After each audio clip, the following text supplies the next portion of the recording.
Alrighty, so I think this is also a good time to explore why you should even consider taking this course.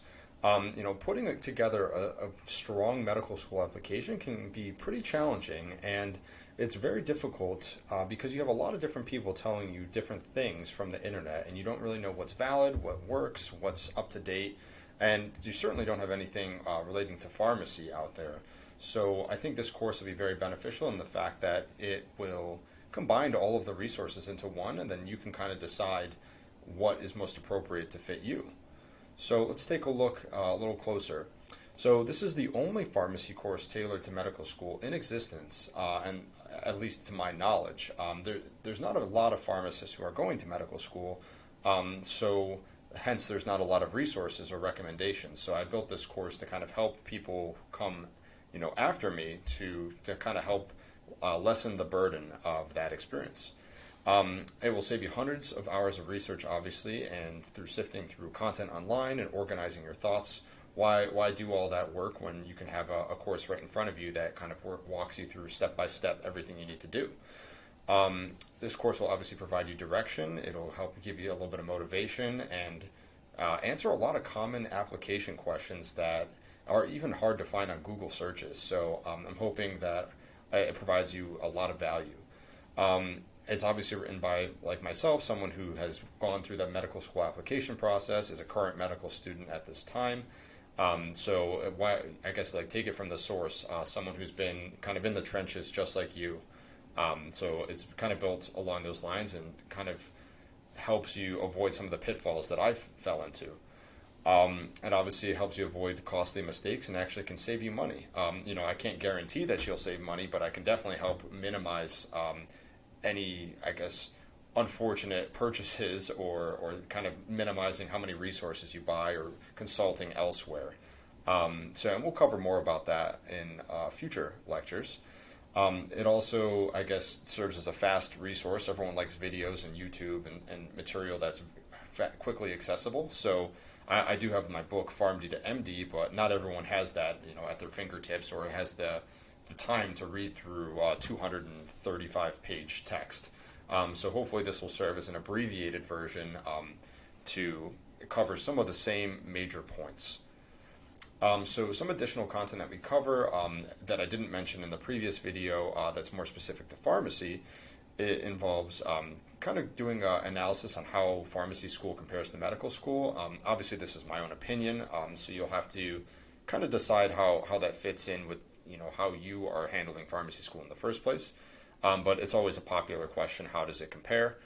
We'll also talk about some medical specialty considerations, and when I mentioned this, finances are very, very important to talk about in this regard. We'll talk a little bit about the NAPLEX and the MPJE and recommendations on when to take those, especially if you're matriculating into medical school. Working as a pharmacist during medical school, which is possible, and I actually am doing that at the moment. So we'll talk a little bit more about that and the logistics associated. Pharmacy residency considerations. We'll also talk a little bit about, going back to school and the mental burden that's associated with that. And not to mention that this course is highly customizable, so the schedule that we follow will follow a traditional undergraduate P1, P2, P3, P4, and graduate order. That's just a logical order, so you can kind of go to different areas in the course that kind of fit your needs and then work forward from there. A lot of the recommendations for like P1 are going to be focusing on, pharmacy school, kind of getting your planning together versus something, if you're a P4 just thinking about medical school, well, you're going to have a lot more work ahead of you, but it's not to say that it can't be done. So is this course a pharmacy exclusive course?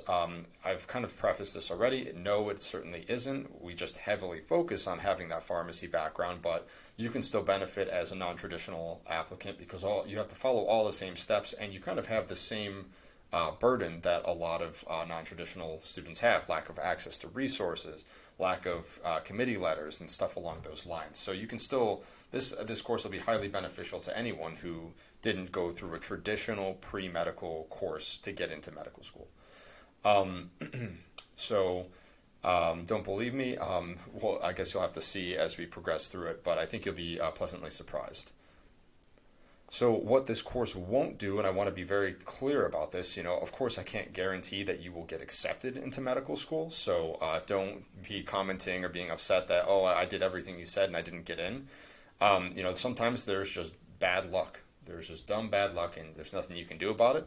Perhaps, you had your interviews and things just didn't work out, or there's some kind of social component to it that might be a challenge as well. So don't hate me for giving you all the information and the tools. It's what you do with those tools that really dictates where you go with it.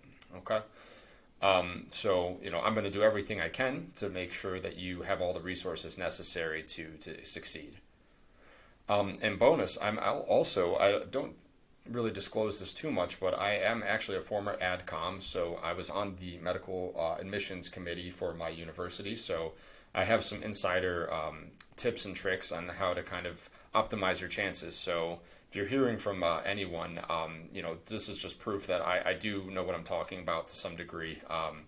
So I've interviewed many applicants before, and some of which have been really good, and some of which have been not so good. So we'll talk about that too. So here are just some extra resources that can help you along the way. So if at any point you are lost in the sauce or you need to kind of take a breather, you can check out my website. This is my blog right here with a bunch of different resources, some extra information that can be useful. And sometimes it's just nice to have text instead of listening to me or a bunch of PowerPoint slides.